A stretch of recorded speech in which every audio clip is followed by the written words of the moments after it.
தற்போதைய அண்மை செய்தியை பார்த்துக் கொண்டிருக்கிறோம். நெல்லை திமுக மேயர் சரவணன் ராஜினாமா செய்திருப்பதாக தகவல் வெளியாகி இருக்கிறது. இத்தொடர்பான கூடுதல் விவரங்களோடு இணைகிறார் எமது நெல்லை மண்டல தலைமைச் செய்தியாளர் சிவமணி. விவரங்களை பதிவு செய்யலாம். திருநெல்வேலி மாநகராட்சி மேயராக சரவணன் கடந்த 2022 ஆண்டு மார்ச் 4ஆம் தேதி பதவியேற்றார்.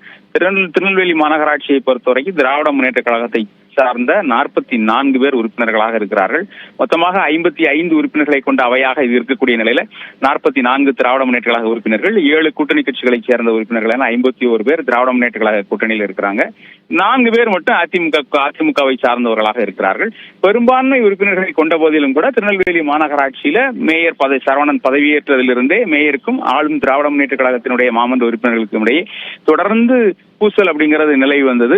3 கூட்டங்களுக்கு பிறகு 2022 ஆண்டு முதலே ஒவ்வொரு கூட்டத்திலும் மாமன்ற உறுப்பினர்கள் மேயர் இடையேயான மோதல் அப்படிங்கிறது தொடர்ந்து நீடித்து வந்தது. இந்த நிலையில் தான் மேயர் மீது நம்பிக்கையில்லா தீர்மானத்தை அவர்கள் அதற்கான 38க்கு மேல உறுப்பினர்கள் கையெழுத்திட்டு ஆணையாளர் தாக்கரே ஞானதேவராவிடம் கொடுத்தார்கள். அதற்கான அந்த நோ காம்ப்ரமைஸ் மோஷன், அதற்கான அந்த நம்பிக்கையில்லா தீர்மானம் அப்படிங்கிறது இந்த ஆண்டு ஜனவரி 2ஆம் தேதி கொண்டு வரப்பட்டது. கட்சி தலைமை தலையிட்டு அவர்கள் உறுப்பினர்கள் கலந்து கொள்ளாமல் அந்த கூட்டத்தை புறக்கணிப்பது போன்ற வெளியூர்களுக்கு அழைத்து செல்லப்பட்டார்கள். இதன் காரணமாக போதிய மாமன்ற உறுப்பினர்கள் இல்லாததால் அந்த நம்பிக்கையில்லா தீர்மானம் தோல்வியடைந்தது.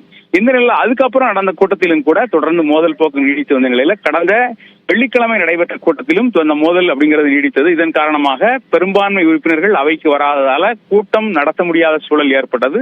தேதி குறிப்பிடாமல் அந்த கூட்டம் ஒத்திவைக்கப்படுவதாக மேயர் அறிவித்து சென்றிருந்தார். இந்த நிலையில இன்றைக்கு சென்னைக்கு அழைக்கப்பட்ட மேயர் சென்னையில நகர்ப்புற உள்ளாட்சித்துறை அமைச்சர் நேரு இல்லத்துல அதற்கான பேச்சுவார்த்தை, நேரு அலுவலகத்தில் அதற்கான பேச்சுவார்த்தை நடந்ததாக தெரிகிறது.